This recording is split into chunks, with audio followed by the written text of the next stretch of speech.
I do not envy Gareth Southgate in the slightest. I want to talk on the lack of something for England. I don't feel like you can leave any of those guys out. You can't leave Reece James. You can't leave Trent. That's the question. Is Aaron Ramsdale going for you lot? Nope.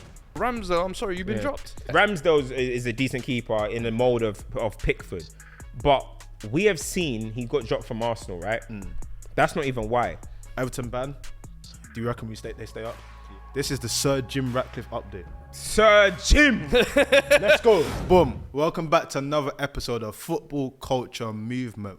We're not live and direct, but we're live in the flesh. You already know what time it is. A young pre-record international week, but we're still here giving you good content. To my left, we have the cult hero in one of the best kits the culture's ever given us. Look at this kit. Hey. Hey, yo, it's looking blue on the screen for some reason, but this is puff. Man said this is that dark Sprite. Hey, that is real bully way things, man. If you know, you know. You get me? You get me? Hey, I like that one. I like Purple that. rain up in here, blood. You know? Come on, man. Obviously, to my right, the podcasting Pepe, of course, Fuad Kadani. Come on. Come on. Of course, myself, my Primo drip head to toe. Hey, man, you know. Nah, not in the head though, innit? No, not on the head. I respect it, though. Split that all Fuad time. on this Lupe Fiasco sort of. He's supporting the man there, man. Yeah. You know what I'm saying? But then you hear Chunks' freestyle. If it ain't clean heart, then what is it? You know what I mean? If you ain't wearing clean hearted. Clean heart soon drop. Obviously, we got myself, everyone. Mario Koji, host the most. Listen, international break. It's only right we came and gave you content. There's a lot to get through, but one thing we wanted to discuss, it's been a conversation in our group chat for a long time, and it's been the Euros upcoming. There's a lot of talk of England being the favourites. A real people looking at the personalities and within the squad and saying this is a real good crop of talent. And obviously there's a lot of anger a lot of the time at Southgate. So we thought, let's put ourselves into those shoes and pick an 11 and to further that a 23. And before we even get into our 11s, let's just say it was very difficult. I do not envy Gareth Southgate in the slightest, because when you start thinking of personalities, playing styles, gaps of talent, which we'll get into, there's a lot of stuff that goes into consideration. But should we list our starting 11s to start off with? Yep. And then try and come together to make a FCM 11. Yeah. Cool. Fuad, let's go from right to left. Fuad, you go with your 11 first. Yeah, so in goal, I've gone, I think, the classic goalkeeper who's pretty much gone every tournament, Pickford. Right back, I've gone Reece James. I feel like he kind of gives you, and when fit, undeniable his ability. And going both ways, I just feel like he literally ticks off all the boxes. And we can talk about subs later on and everything, but I've gone for Reece James at right back. And at centre back, I've gone for Kyle Walker and John Stones. What formation are you playing? I'm playing a 4-2-3-1. So you have Walker Right centre back. in a 4-4-2. Hey, listen, Come it on, sounds man. crazy. That's crazy. It sounds crazy, but we've seen Walker play at centre back for England, In a for City, three? in a three. In a Yes, three. in a three. As the And recovery guess what? man.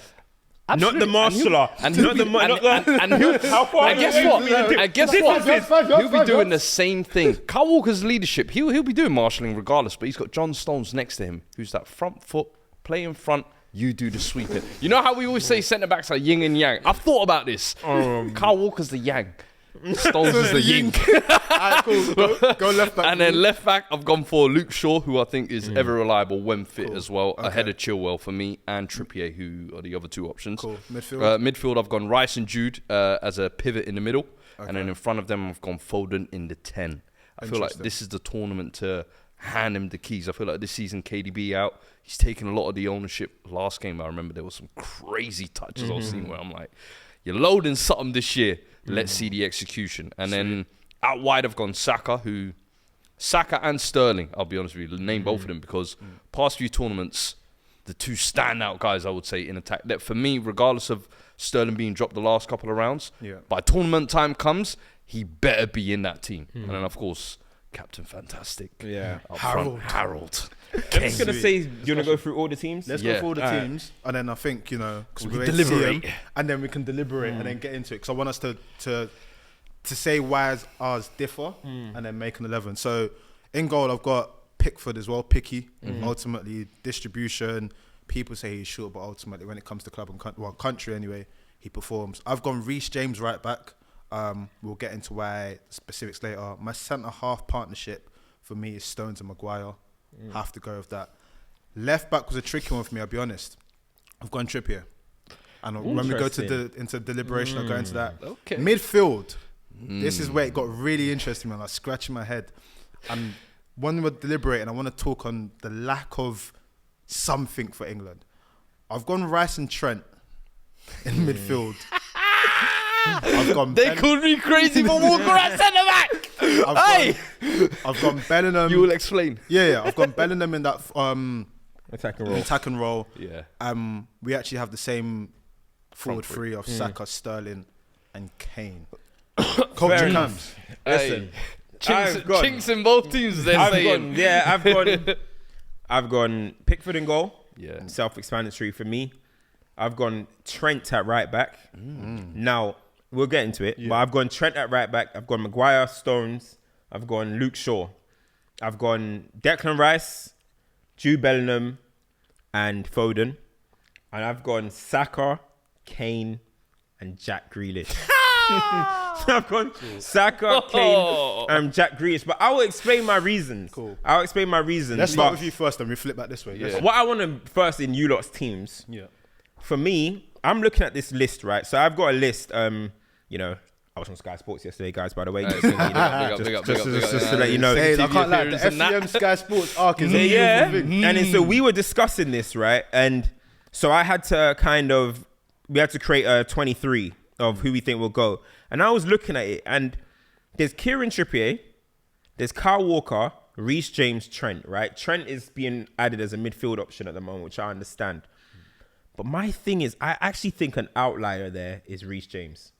And you guys know I'm a massive fan of Reece James. Yeah. I think Reece James is ridiculous. You know what I mean? Both ways, he's fantastic.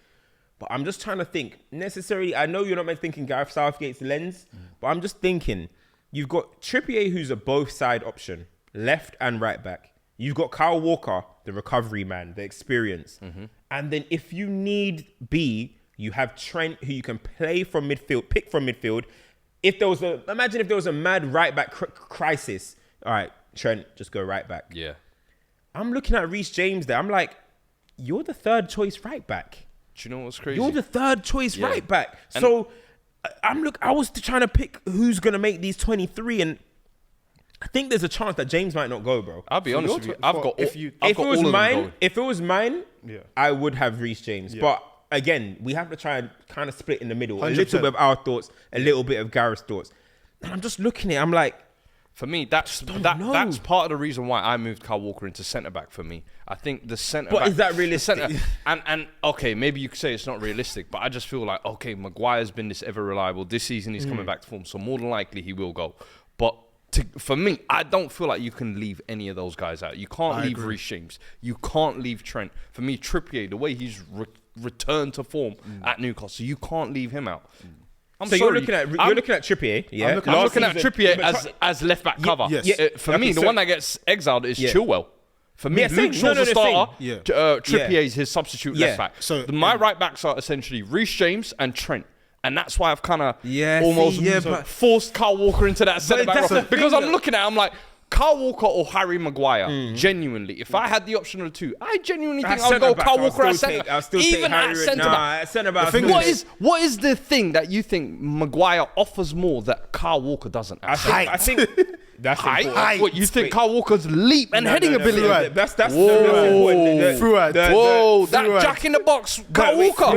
Listen, obviously the presence of Harry Maguire, obviously the know-how, somebody that's been with the manager many, many times, somebody that actually at international level has formed a really good partnership alongside John Stones. Do you know what I mean? And they have that, you know how you're talking about yin and yang, they have that. Maguire's going to attack the headers.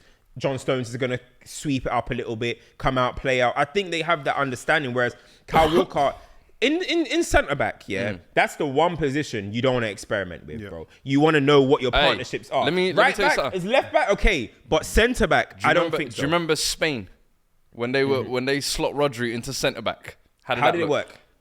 effortless. He looked quality there. Hey. Spain was man. For me, listen. I wasn't feeling that. I'm not feeling Maguire. Yeah, I'll be real with you. No matter what you do, let me make. You guys understand where I'm coming from? That James is. I'm telling you. I get what you're saying. Let's look on this James point quickly. Yeah. When you put it like that, I think in my scenario, he wouldn't be the outlier. I think we had a conversation before and I said, if you were to start a final, I think you have to start Kyle Walker right back. But for me, Trippier, if you look at, for me, there's a few positions at England where I think there's crisis spots. I think a central midfielder, you look at and you go, okay. Left back as well. Left Chilwell, really? Shaw delivers, don't get me wrong. Yeah. But he delivers at this moment. I think that's a crazy shout. Not bad shout. I don't want to say anyone's a bad shout, but I think Luke Shaw has to start. I think Luke Shaw has to. You have a team as well, other than you don't have Foden starting, do you? No. You don't have one left footer on the pitch. So be Not one left footer on the pitch. Yeah, I can't lie. For me, Luke Shaw's a given. And at England, listen, you might know, I'm not Luke Shaw's biggest fan, right? At Man United, he's been there for a long time. But England, I'm like, hey, you got me. Yeah. You're balling out here. Carlos. Yeah, like England, whilst I agree with that, out, it's just man. that you're looking at it in this moment as well, going to that big championships where you're expected to potentially be the best team there.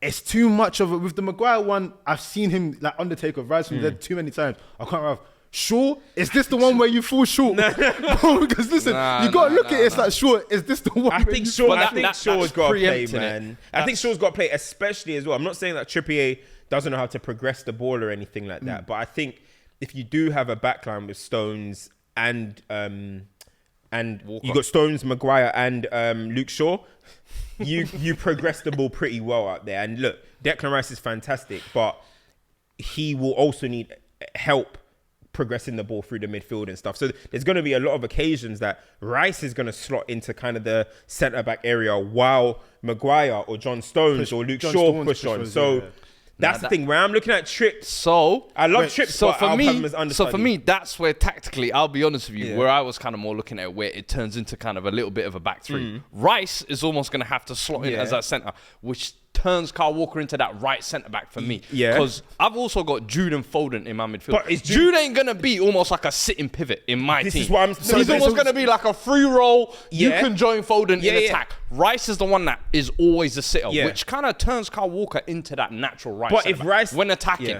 But if do you get what I'm saying? Yeah, I get what you're saying, but then if you do that, your right centre half has to be a lead progressor in your team. Is Kyle Walker a lead? Are you going to be saying to Deckers, drop in so Kyle Walker progresses? But I've got Luke Shaw and Reece James on either flank. Okay. The ability to progress that. And then in front of that three, I've got Foden and Jude. Bro, progressors. So for me, it's like I've already have enough progression. And I'm sorry. Guess what I also have? In the channel, pace. Sterling and Saka. Get that ball direct sometimes, because I feel like England need to mix it up. This is a good juncture to say. So we're all saying that Pickford's in goal. Guaranteed. John Stones is our guarantee. Yeah. Declan Rice. Defense. Before midfield, John Stones are guarantee.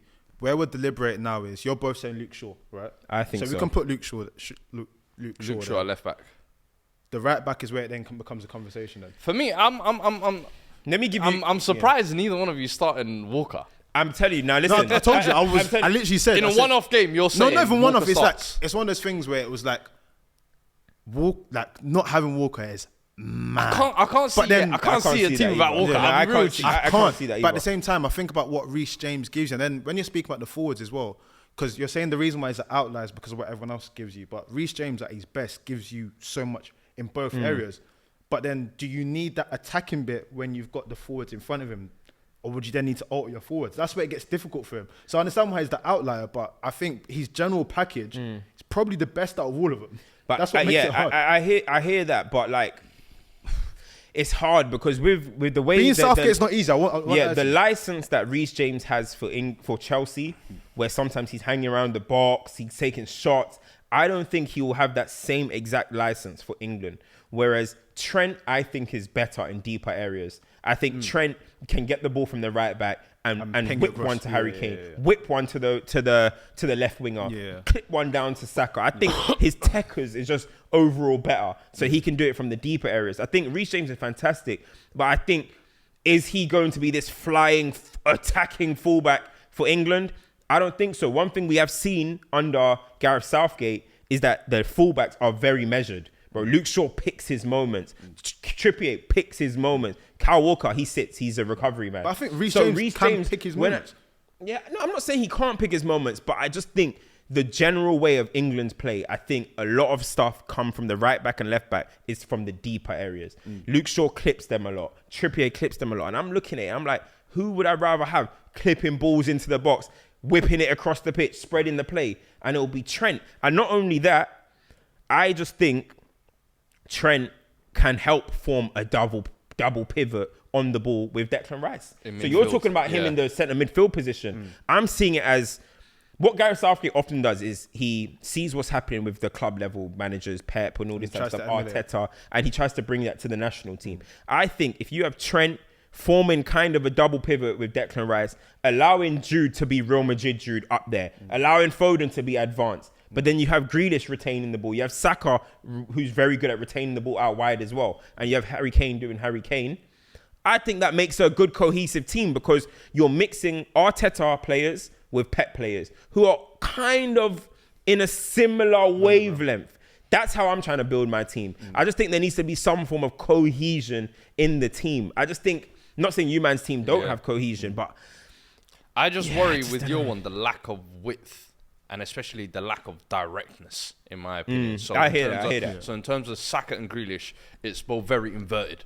And then it's a case of who's going to go on the outside. And if Trent is not doing that overlap, so Trent, this is where you're saying kind of the fullbacks are going to be measured. Your team might have that lack of width and it's all kind of condensed in the middle. I'm kind of saying. I understand. And that would rely heavily on someone like a Foden saying, all right, I'm going to pick out the needle pass. That's where I think, that's where I think of it. Like, my team is very possession mind framed. Yeah, it definitely is. And I always feel that's the best way for international personally, right? Yeah. But listen, I did say that going into the Euros, then Sterling had the best tournament he's ever had. So we're not geniuses here, right? We don't know how it's going to pan out. But I just think, I am valuing possession, but then I am putting it, bro, Jude, you're the man now, bro. Yeah. Win me this tournament. Win me this tournament. That is how I'm looking at it. Yeah. In the central area, win me this tournament. I am looking at it that way. And I think I think in your team, I want to talk about your team because I actually think you got your team in midfield. No, but I think his team is built around Jude. I think your team is my team is built around Jude. I think you're building your team around Jude, 100%. Jude. Go on into that then. Because the whole thing is, ultimately, you're saying that Jude is not in this forward position. He's kind of like, are you saying that he's in a pivot with... He's almost like a false 10 in my role. My one. Jude. In my thought. So where's Foden then? Foden's the pure 10 behind Kane. So you're doing the two. So he's doing basically like similar to Arsenal, similar to City. Yes. That's what I'm saying. Yes. Like, Declan Rice is going to be in there. Yes. But the thing is, this is what I wanted to talk about because ultimately Declan Rice, for the term, becomes a water carrier, which ultimately at international he has to do because England don't have a player that specialises in doing that. If you think at club level, Declan Rice doesn't like staying there. The other day against Malta, he went on this mad run and scored. Like, he likes progressing. It's almost this thing where people have this misconception that he's a 6. No, bro can go backwards and forwards. So then he's... Go ahead. Oh, my gosh. So that's a good thing, though. It is, but ultimately at international level, you're just playing with the one. Okay, cool. My whole thing is, Bellingham, you have the license. You don't need to think about that. But then I will start thinking about, well, then who is the one player in the England's team? I don't want to hear about Henderson. Who's the one central midfielder that is the midfielder? I get what you're saying. If you look at all of the depth that England have, there's not one person that comes to mind. That was spooky for me, and that was a problem. So you want Trent to be your 8. You want Trent to be the one that's like calm the game down. But if you talk about experimenting in big tournaments, that is going to be an experiment. I'm sorry.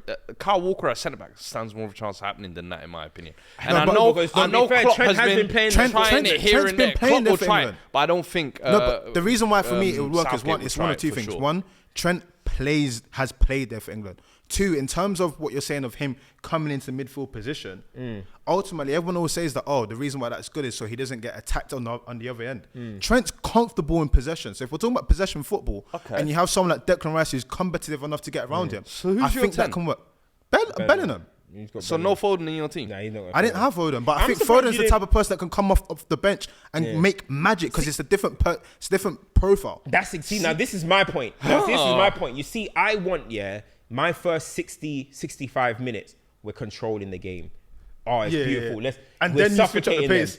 And then you just see on the bench Rashford warming up, Sterling warming up, James Maddison warming up. It's peak for you, bro. It's peak because you see with Jack Grealish, you know when even if Jack Grealish is having a stinker, 9 times out of 10, he's still just going to keep the ball. Yeah. Do you know what Grealish, and you say it all the time, what Grealish's frustration is you're not enough of a threat. Mm-hmm. You're going to come back, you're going to pass back. Yeah. That's annoying as hell. But when Rashford has a stinker, bro, you want to run on the pitch and spear him off. Do you know what I mean? So that's kind of my thinking. Like, then you have Rashford off the bench. But the thing is, it's the importance that Gareth Southgate does these subs early. Yeah. Because 3 minutes versus France was a disgrace. That Rashford played only 3 minutes versus France. But you saw one thing that we've seen under Gareth Southgate is when he makes subs early, England have decent depth. Mm-hmm. Our subs make impact, bro. Do you know what I'm trying to say? And I just think, listen, Sterling is the one where I'm thinking maybe I should have put him in. Like I can hear that one for sure. But I'm just thinking Rashford off the bench, Sterling potentially, Maddison. But I'm surprised that you didn't put Maddison in your team. I'm surprised you went with Phil Foden. Before we go into that quickly, you know the point you mentioned here about the subs making a difference. The Grealish that we're discussing now is Man City Grealish. Mm-hmm. When we think of England Grealish and when he's come on for England and it's magic time, for me it looks very different. It's ball retention, but it's like we don't even know when off the bench or starting. Off the bench. When he's come off the bench for England, like Germany game, you're thinking like and stuff. What the hell? Like he picks up these mad spaces, and that's why for me it's a completely different change of pace. I think him and Ford, I'm not talking about running pace. The way they control the game and play the game is very different.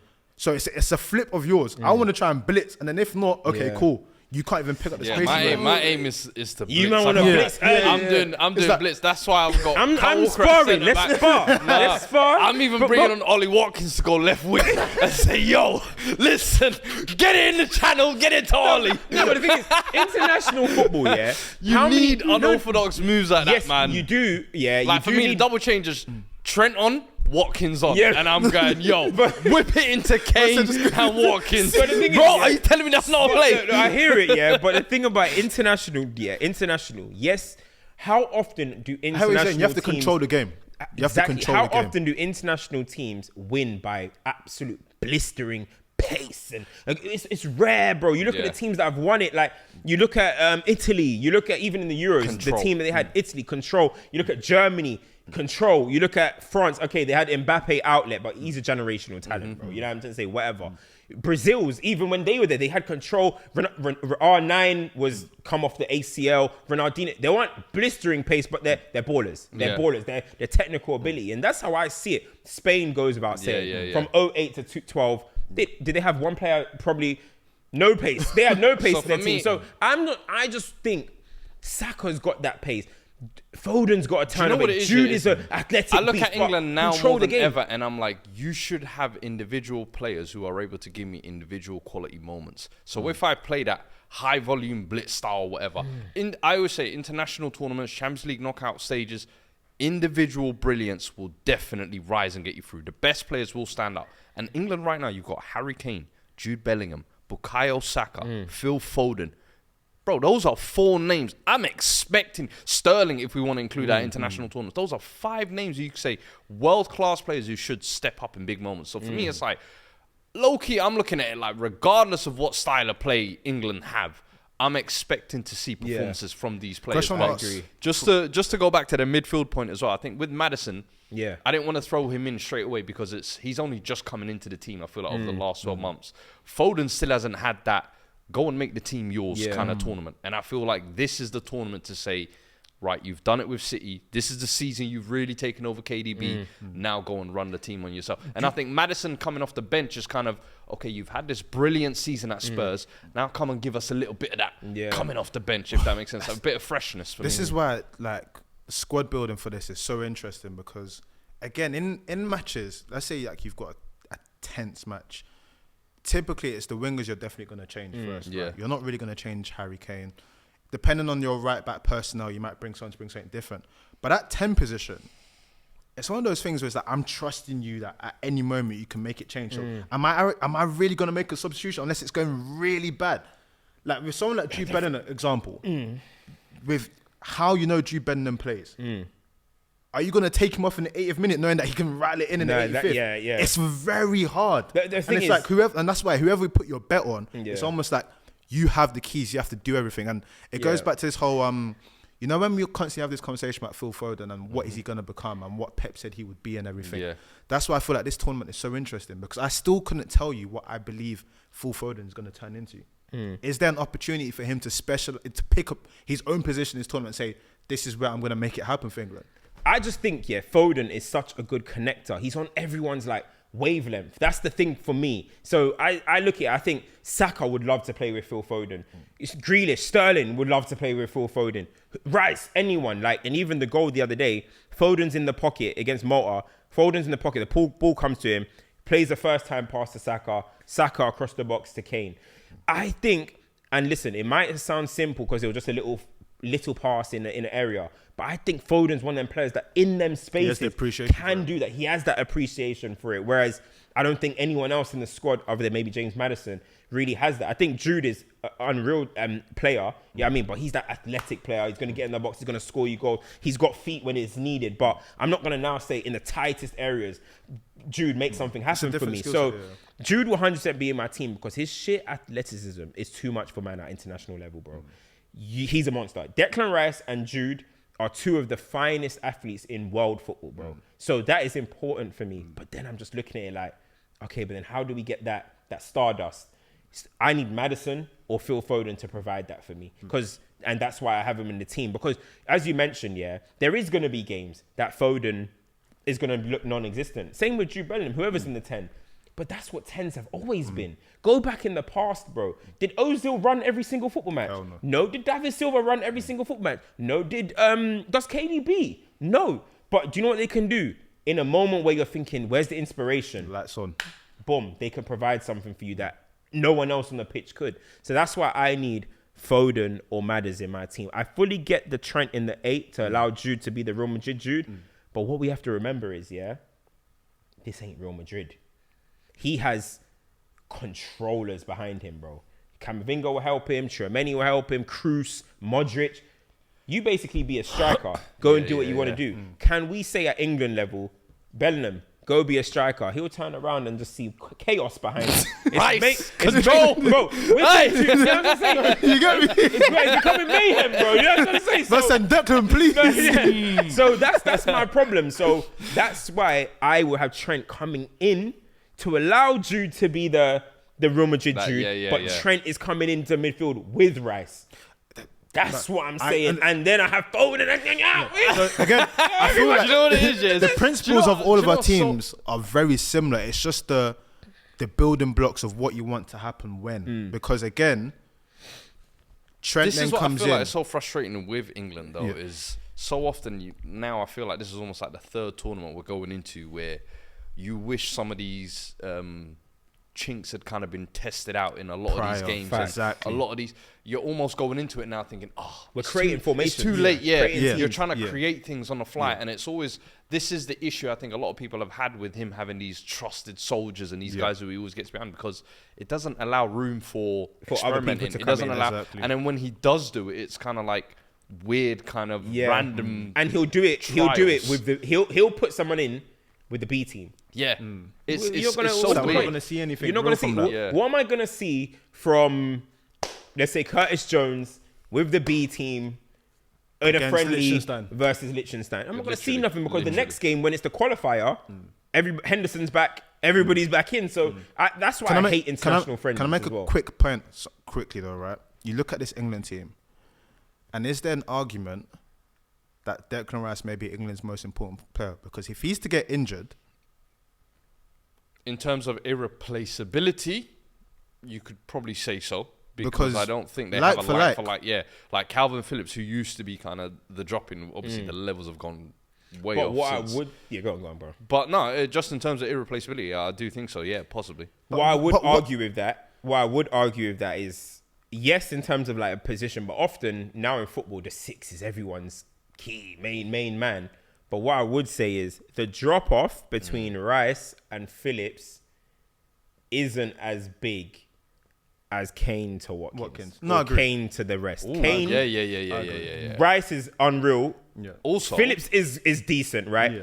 Kane is an all-timer. 100%. Kane is an all-timer. Anyone underneath him is not levels. Yeah. That's the only thing. almost But forgot I that, love, yeah. I like Watkins. I like Tony. Yeah. Also- they ain't Harry Kane. Yeah. Also, Stones, I feel, can step into Rice's role. So therefore, you might, and especially the fact that he's been doing it at City, I don't think you feel But it then as much. how much- And then at how centre much- back, it's a case of who fills that. Yeah. in. Yeah, exactly. Gay- Kyle I Walker, think baby, we there. There's like KE, there's Dunk. Yeah. There's- But the reason why I Levi? bring it up is because England for so long, We'll talk about him in a sec. England for so long has been prided on like, the central midfielder. Yeah. And it feels like, not that there's missed profiles, but it's very different to what it was back in the day. Remember back in the days, like Gareth Barry was just there, I'll wait for my turn. It's not really that I anymore. think in terms of drop off for sure, but yeah, I agree. I think But- the Kane one is it's irreplaceable. I like the Harry Kane point as Irreplaceable. well, because something that often doesn't get spoken about is Harry Kane is going into whatever number tournament he is. He'll probably be at the tournament after that as well. Mm-hmm. So that means that the striker that leads England post Harry Kane may still be playing academy football, because Tony's 27, I think he is. Yeah. So he had a few years, he's going to be in his 30s. Ollie Watkins is around that age range as well. All the young strikers are not really doing anything.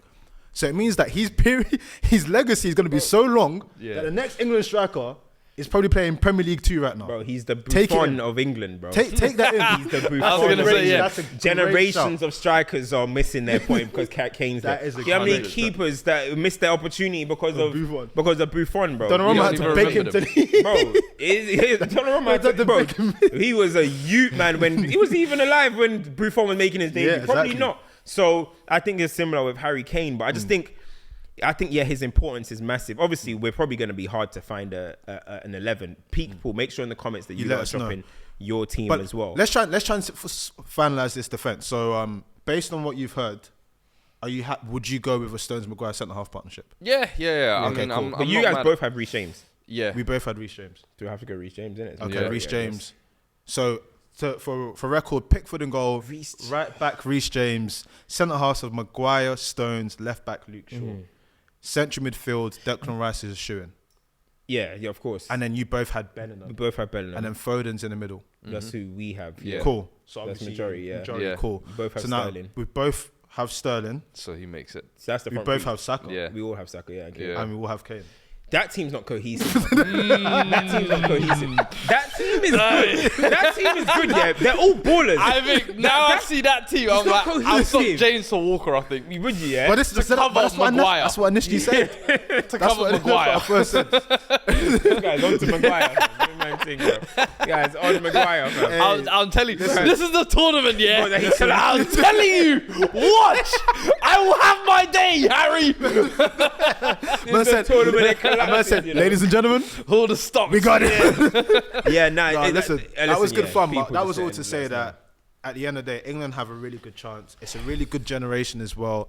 Gareth Southgate's job is not easy. And I guess the reason why it's harder for him is when he then includes people like Henderson. know. Who's the wild card? The wild card. Is So the wild card? So I think there's a few people think that, and actually, they all play for Chelsea. Levi Colwill. Levi Colwill I made think it into my 23. We know why Mings was playing for England. Got called up because he's the left-footed. Left-footed. We don't have any left-footers in the centre half, so I think Levi Colwill is one of them potentially. Rico Lewis got into my 23. See, now he got in. I was trying to vouch for him on Sky. They were saying James Ward-Prowse. Listen, I'm sorry, people.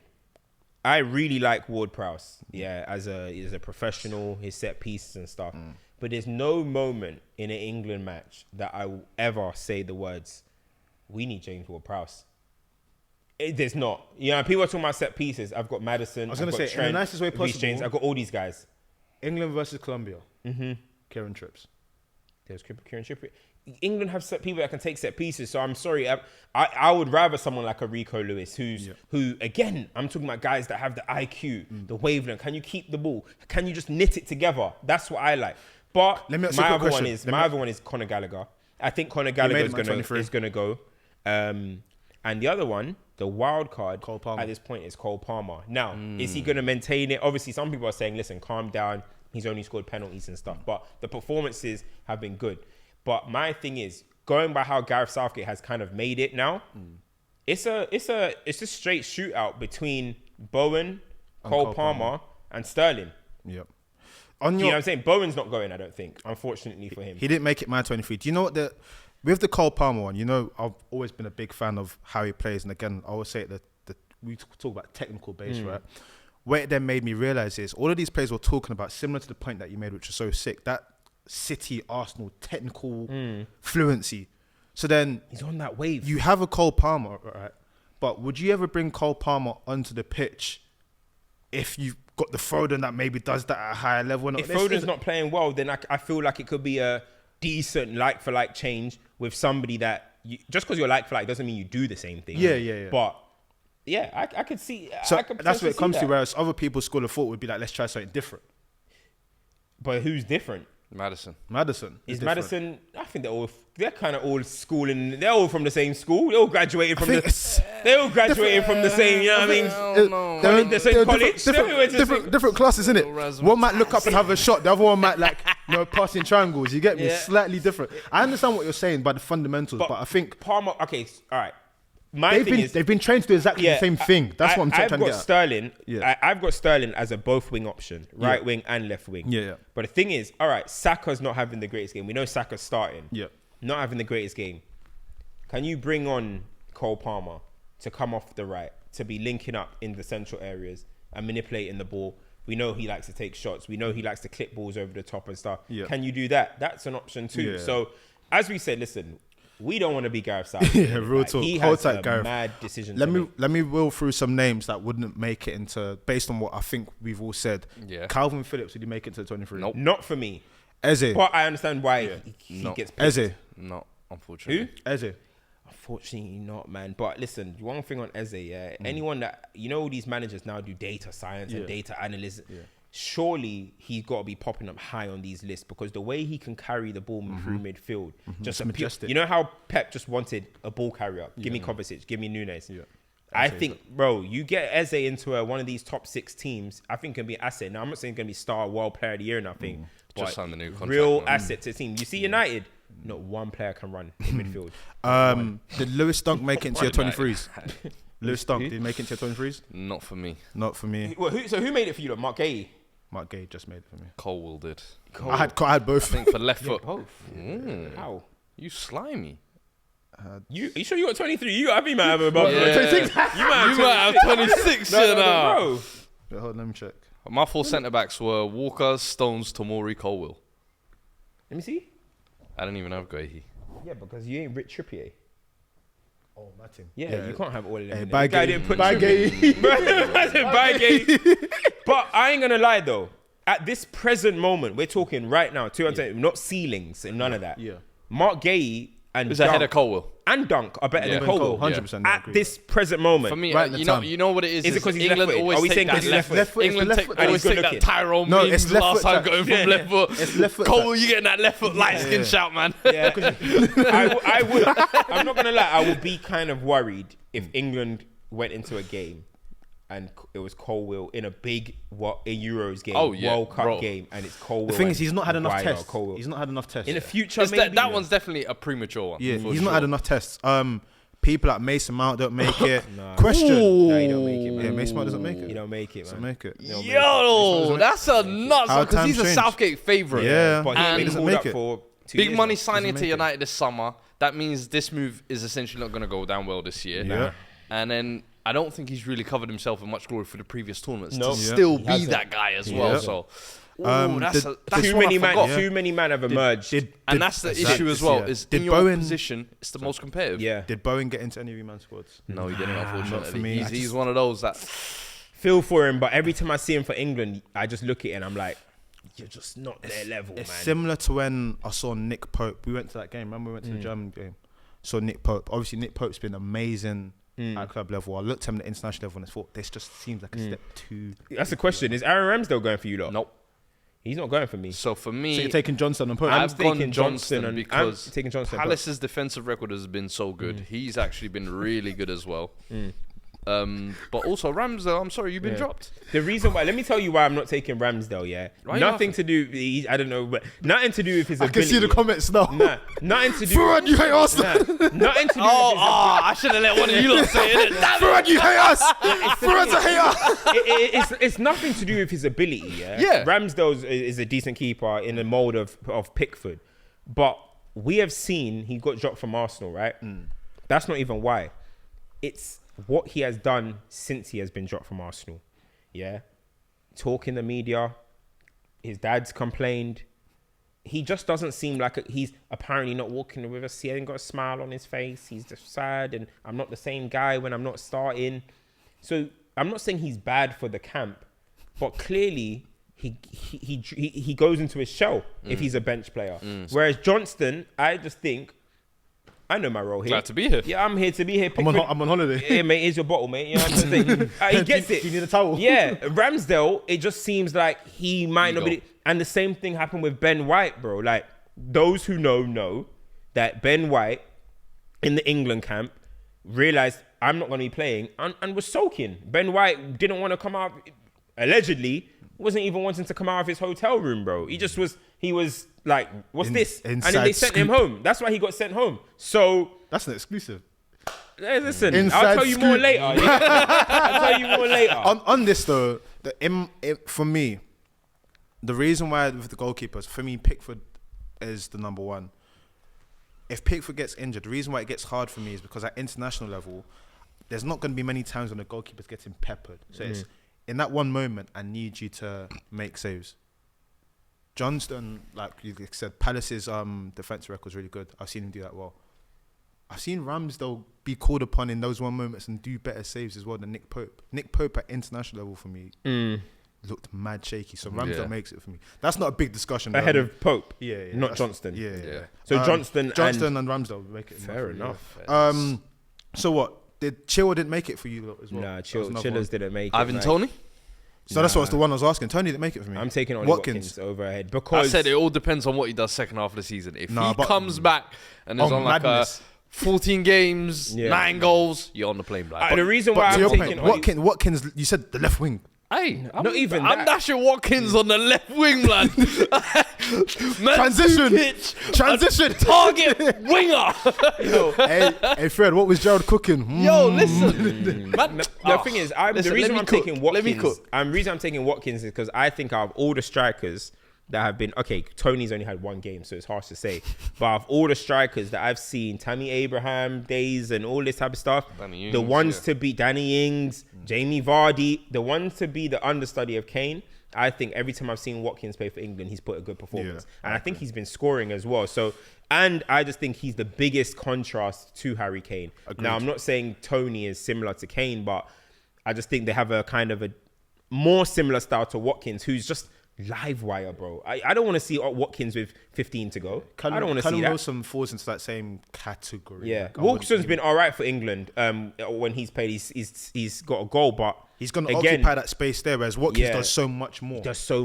Yeah, that's the thing. Cool. So. Listen, to round that up, it wasn't easy, but let us know what you think. Let us know your starting 11. Let us know your 23 as well. Like we said, no answer is the right answer. This is just conversation. Yeah. Literally, bro. This is conversation. And the thing is, it could change, bro. Palmer can go score 25 goals this season. All of a sudden, we've got him all in our starting. That's how it's going to be, innit? So, who knows, bro? On international stuff, because it's international week, there was a conversation that came up.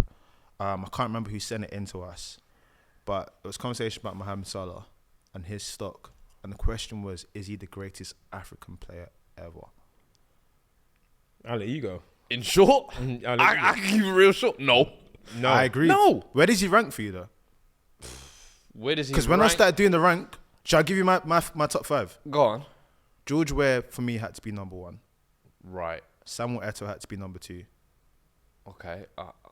And then get into that later. And then when you start looking at it in terms of what you've achieved and whatnot, Drogba was ahead of Mo Salah for me. So Mo Salah's 4th. Sadio Mane. Nah, I got Salah above Mane. I've got Salah above. Definitely. In terms of African, he's won the actual continent's tournament though. Has Salah not won it, innit? No, Salah's not won the AFCON. Salah's You're not telling won me you're the it. greatest Shout out player in Mohamed Africa. Zidane, boy. That man Shout there. out Mohamed Abu Trika. Yeah, You know. Yeah. So see what you're saying now. That's where it got tricky for me, because Drogba's got that at home as well. And the thing is, it's like everything he's done kind of at club level, Mane was there alongside him doing it just as much. So for me, just as much. Okay, Just as maybe much. you were setting breaking around. Okay, look. Just off. Just off. But then we can balance that with international wise. And the thing is he bucked you and beat you in the final. He had you in the World Cup elimination. And he who's dumped going you to the out. big WrestleMania? I'm dumping you out in the same year as well. So for me, it's those kind of metrics Wasn't where it I'm like, penalties both ways? hey, no matter. He stepped up. Mane tried to say the last penalty. Said, allow it. I can't have Mane above Salah. No way. For me, I don't know. I don't way. think you can unanimously have Salah over Mane in that discussion, especially if you're counting the African Cup of Nations. Mane's got two. I think consistency through their career, the legendary, the iconicness, the legendary status of the player. I just think Mo Salah has to be above Mane. I'm talking about, bro. He's in a Liverpool all-time 11. You know, he's one goal away from 150 in the Premier League. Crazy. Bro. He's gonna end up, obviously, I don't know. He'll score more goals than Thierry Henry in the Premier League. Yeah. You know what I'm trying to say? More goals than Frank Lampard. He should really end his Premier League career. Unless he leaves this summer, he should really end his Premier League career in the top 5 all-time scorers. You're looking at a legend of the game. And I just think consistency-wise through it, I'll give Mo Salah. Now, I get it. In the African continent, he hasn't won the competition. But is that down to Mo Salah? I think he's always still... Okay, he didn't have the greatest recent AFCON. But I think Salah's always still scoring goals for Egypt. His record for Egypt is still good and stuff. You know what I mean? So I think he's got to be there. I've got a question individual. I've got a question for you, though. I've got a question for you. I know that like you appreciate Drogba, innit? You know there's some things that you feel like, okay, but you appreciate Drogba. Based on the stature of both of them and everything into account, Drogba number 3, Salah number 4, do you agree with that? No, see, the thing is, I'll respect George Weah, but I didn't watch George Weah. You get me? So I can't have George Weah first. Yeah, I've got Samuel Eto'o as the greatest number African player one, ever. undisputed. I've got Samuel Eto'o. We know. I don't need to go into it. We know what he's done. Champions If you League, know, back-to-back you know. trebles, scored in 2 finals. What a player. Do you know what I'm trying to say? He does it everywhere he goes. Drogba and Salah's it's individually, just as an individual of what they've done individually, I think Salah has done a madness. But Drogba collectively, what he's done for his teams, I have to have him just above. So I'm going to put him second. And the fact that he's won the AFCON. He won home. He won home. He won the AFCON. Stopped the war. Quote, so unquote. then I'm going to put Salah 3. Cool. I'm putting Salah in the top 3. Cool. Okay. I've got Salah in my top 5, but I'm struggling to split between him and Mane, in my opinion. Seriously. And I'll be honest with you, for me, that the AFCON does play that part. But I think you make a good case in terms of ability wise and consistency and everything. Maybe I would edge it Salah just ahead of Mane. But I think Mane, for me, gets almost dismissed in these discussions, honestly. And I'm like, bro, that guy has been, for this generation, one of the standard bearers when we talk about African players. And I think he gets swept under the rug a little bit because of Salah, I'll be honest with you. Because he's almost had that guy next to him at club level breaking the records. They made him the Robin to the Batman. So where does Yaya Toure go for you? And for me, that's the one where that was the one. Yaya Toure comes 5th for me. Yeah. So George Weah goes 4th.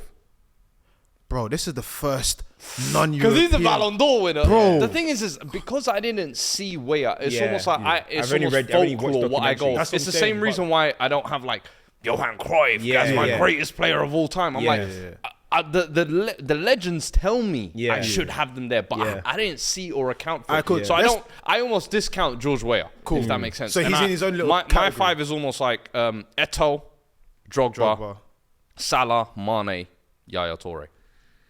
Yeah. Maybe I'm being harsh on Mane.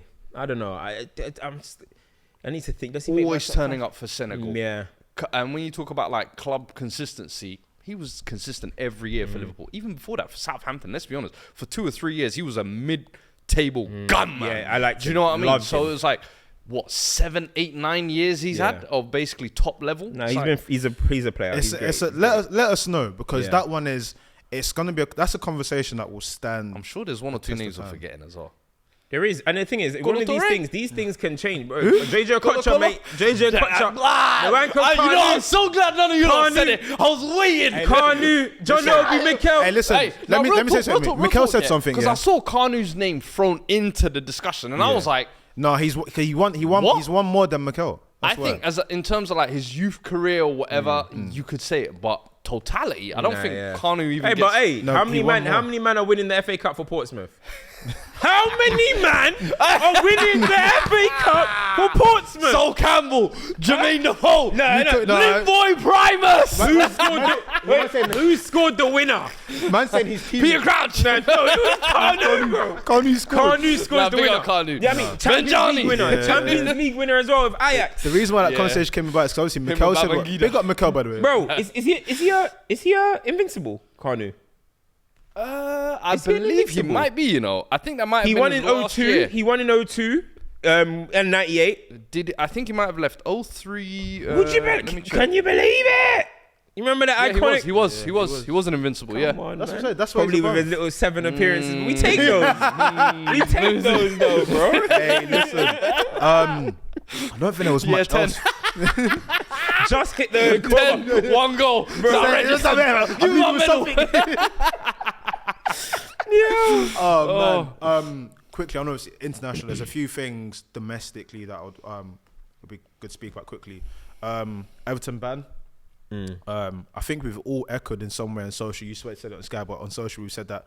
Do you reckon they stay up? Yeah, they stay up. Yeah, they stay up. It's mad though, because the whole conversation now is clubs have 28 days to put out cases. So that's Southampton, Leicester, Burnley, and I forgot the 4th club. Yeah, the ones that have been relegated. Yeah. No, but see, look, I don't think that's the case. Listen, okay, cool. You bent a bit of rules. Not even rules. You broke some rules to thingy. But I don't think they should be relegated or these teams should get any compensation. It is what it is. How can we? So if this is the case, are Man United, Arsenal, Liverpool, are we going to be putting in cases for the City situation with all the titles that they've been winning? So because Man United have finished second twice, Liverpool have finished second twice, Arsenal have finished second once. So how is this the precedent we're setting? Because if Everton can be banned for one thing, now listen, I don't know what the case is with Man City, but to hear the number, the fact that I've just seen 10 points deducted for one charge. And a team have 115. Do you know how much 100 I wasn't is? actually processing that number. Do you know how much 115. Why is this not being put to the forefront? Why is this not being the pressing matter? Let's think about it in football terms. 100 Premier League goals makes you a centaur, like you're in this elusive club. 115 charges is a lot. It's a lot. But I think with this Everton thing, I think what it does now is it sets, similar to this whole VAR and the letter thing, it sets a dangerous precedent now that's the max amount of points they could get deducted. I think the only time Portsmouth got 9 when they went into administration. Apparently, they could be deducted a further 9 based on what we were saying Burnley, now. But the maximum you can get is 10 in one go. Yeah. The maximum we've seen up until this point was. Are you boys concerned? But I think I know we talk about City in their 115, but you boys have been splashing the cash like it's running out. You know what I mean? Like you got a printer in the back. I said, the book's legit. They reassured me that the book's legit. I remember in the summer they were talking about money cleansing and Chelsea were doing backwards this, and we know takeovers are always messy as well. And you lot have spent a lot of money. So I'm like, I feel like almost the little guy's being beaten up and being made an example and that's out what of. I didn't like. And now I'm curious as to how the 115 charges of City are going to be handled, because I know they've been trying to do the court of arbitration. Let's delay it as much as we can. We'll throw as much lawyers' money, if you like.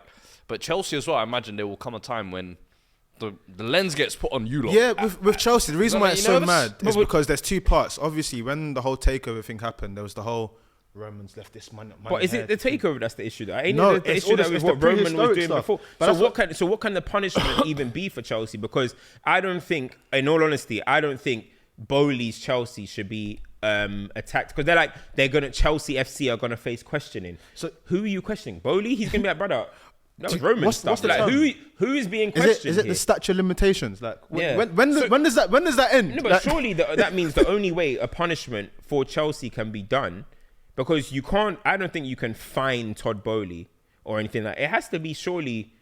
And James made a good point. James from AFTV. It has to be stripping stuff that Roman won. It's retrospective, which is why then the City one would be the same thing. So that, to your point, Why? No, City's the same ownership. no, but to the point of the period of when it happened, that's why. No, but City can also get deducted points and No. a potential. Yeah, relegation. that's Let me tell you that. But Chelsea's, I think is stripping of titles. Yeah, it's back because right now it's yeah. nothing there. So then, like, again, the United come and be like, oh, Yeah. listen, in that season, Bro, 010, give me my trophy, bro. Give me my trophy. And even all of Give Jose his Carabao. Hazard's player. Hazard's player of the year. Strip that too. Because didn't you guys pay offshore into Hazard's agent's account? 7 milli. Hazard, give me that player of the year back. I can get behind this. Give me does that mean that Salah's then? undisputed. Hazard's end up being, you know, like when you're playing Tekken and you have the question mark. Hazard's removed from history, bro. Hey, James has to do a ripple effect on this, because Bro. this is mad. But listen, speaking of United, I'm gonna call this. We're gonna probably do this every 2-3 weeks. This is the Sir Jim Ratcliffe update. Sir Jim. Let's go. Sir Jim. What's going on? Talk to us. Listen. You know what? Obviously, you guys remember I was not happy with the Qatar situation, right? And obviously, look, we have to get over that. The Qatar situation is not happening. That's gone. But listen, I kept saying, like, if the reports are true, from when I start seeing the reports, listen, you always got to give somebody the opportunity. You're in the door, whatever. Yeah. If the reports are true of the people that he wants to bring in and the people that he wants to leave, then I will sit there and give him a chance and support his decisions in that regard.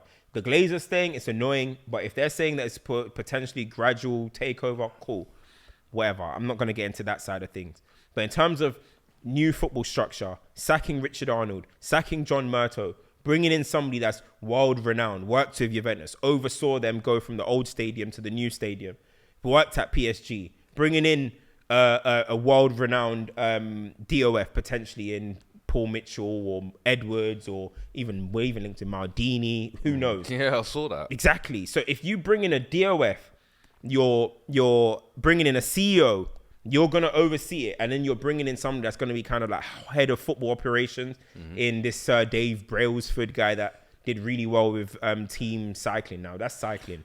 I don't know. This is football. That's different. So we'll see with him. You get me? But if you are here to come and change the football structure, change how we identify players, change our recruitment system, ain't that everything we've been asking for? Yeah.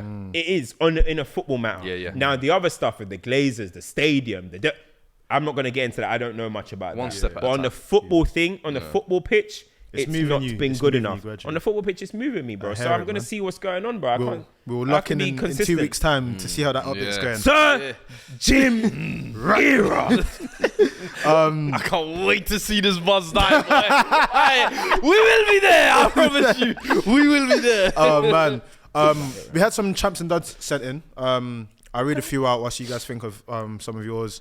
Someone said Scott McTominay for scoring 7 goals in Euros qualifiers. Yeah, true, Luis Diaz for the masterclass against Brazil. Hey, his pops. My God, I thought he was.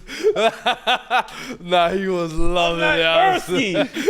Calm down, man. You get me? He's like, I'm fresh home. Yo, post kidnapping Diaz might go crazy, you know. I can't lie. Post kidnapping Diaz has been peak, bro. Because that he scored 2 goals. I can't lie. You know who I'm giving champs to? Go. And this might sound crazy. France. Oh, for that 14-0. Yeah. Do you know why? No mercy. Yep. To the 90th Keep minute, cooking. I saw Keep them going. man trying. I saw Keep Mbappe going. still trying. Keep going. Yeah, that's a serial killer in the making right there. Do you know I'm giving one to love Mbappe it. as well? That was his 300th goal. He became... That celebration was too funny. Bro, that's what I'm Man saying. was Are you not entertained? Bro, I was like, bro. I love it, man. I think he just surpassed Griezmann as well. Yeah. I want to give a champ to that Chido Obi. Yeah, Arsenal, 10 goals. 10 goals. 10 goals. He's got no mercy. He's a sicko. Do you know what that's? He's a sicko. I know he was watching the France game like, yeah. let me get some, let me get some, bro. I'm French. Do you know what's so mad as well? You know when your team's winning, yeah, and it's like, we want 5. Yeah. We want. Yeah. Imagine saying that for a player. Bro, at what he point? wants like, 6. Do you know when it got to like 8? Like when he got the double hat trick. When it got to the triple hat trick. Why didn't they sub him off? Bro, he's a sicko. Nah, Everyone when you involved. get to the triple hat trick, you're like double figures. Double figures, yeah. And it's like, yo, we could get 11. Bro, We got 11 man in the his team, snap one for post. each man. His snap post, 14-3 win over Liverpool, scored 10. Love struck at his hours, busting up, bro. Man said scored 10, fam. Yeah, he's a sicko, bro. I have a champ for I always butcher his name, Fabio Quagliarella. Who? Oh, Quagliarella. Quagliarella, there we go. Quagliarella. He retired today, man. Yeah. 40 years old, isn't it? Retired today. Damn time, B. But real one to remember when he was 36 and he put up 26. Didn't he win the Golden Boot Beat over Ronaldo to the Cristiano? Golden Boot Bro, by 4 crazy. goals. Fair enough. That's one of them. Even Constant. even you go back like a decade, he was bad enough for Udinese. Yeah. He played for Juventus for a bit. Yeah, Yeah. well, you kind of Yeah, flopped yeah, there. yeah. Like Juventus, Napoli, Yeah, those are. yeah. He tried to go to the big clubs. Yeah, He was and then like, he said, you're let me mid-table just- gun, man. Stick to That's like this. Immobile, innit? Immobile tried a little Some Sevilla thing. Sampdorias and Yeah. Udinese. That's you. I've got another champ as well. This one's a bit of an unorthodox one. But Sergio Ramos. Hey, You, sir. Do you see PK's tweet today? What did PK tweet? PK just tweeted this today because you remember when they beat Real Madrid, they were doing this. You remember? he can go like this. He did Champions this. Leagues. Hey, that's Hey, it, bro. That's hey, it. hey, do that still. Ramos, yeah? I got you, my bro. PK high. Only the jam jar open, B. Bro, I'm gonna let you take this away and explain to people who may not have seen like the level of what Sergio Ramos did this week. Bro, so obviously I think, was it the Latin Grammys, I think it is. Shakira won an award, I think. And guess who's the man to present her with the award? I'm like, bro, you ain't even Latin. You're Spanish, man. You're European, But do you know what the cherry on like, do you know man what flew out just to... And Rest in peace, gave Bozo. Yeah. Like, you really wanted to edge her out post-retirement. Like, the grudge ain't over. Gave her a kiss on both cheeks, and do you know what the finishing touch was? Do you know what the song that she won was for? What was it? It was her diss to PK when they got divorced. Oh, man. Yeah, You he know did who this. knew that as well. Yeah. Reveling in it. That was joke. There was somebody else that I was gonna give champ, but I completely. Alex Song retired as well. I'll give him a champ as well. Who? Them No, few no, seasons no, of the no, long no, ball. no, no. That's not champ. Song. That's not champ. Song. I disclaim that as a champ. Do you know my dad That's is not a my champ. my That's fi- potential dud. my final. Where's he been the last year or two? Where's You want he to been talk about in retiring? Where's he retired from? don't Playing some random club in Eritrea or Ethiopia, basically, that are paying out players dumb. Bruh. Go look up the story. I'm telling you, it's a very interesting one. What Song has been up to the past That's couple crazy. of years, man. Nah, you know my dad. Yeah, my That club's dad. run by a dictator as well. Hey, yeah, bro. I'm telling you, man. My dad is. I'm giving it to Nigeria, bro. A draw against Zimbabwe and Lesotho. Bro, I'm sick of this nation, bro. I'm sick of this nation, bro. Like, honestly, first and foremost, when are we going to produce a centre mid? That we have the worst midfield in world football. And then we got all these attackers, but still, it's not good enough, bro. Like, honestly, 1-1 with that, draw it. And we're always talking about potentially we can win AFCON. We're not winning nothing, bro. You're not winning nothing. Like, honestly, Nigeria is so frustrating, honestly. And I don't know, Osimhen didn't play the Lesotho or whatever game. I don't know if he played against Zimbabwe. I don't think he played today. Taiwanese pulled out the squad, but still, you still got forwards. Can Osimhen rise for Nigeria though? I'm watching him this AFCON. That's what I'm gonna say. That's what I'm gonna say. Duds. I'm trying to think. Have I got any duds?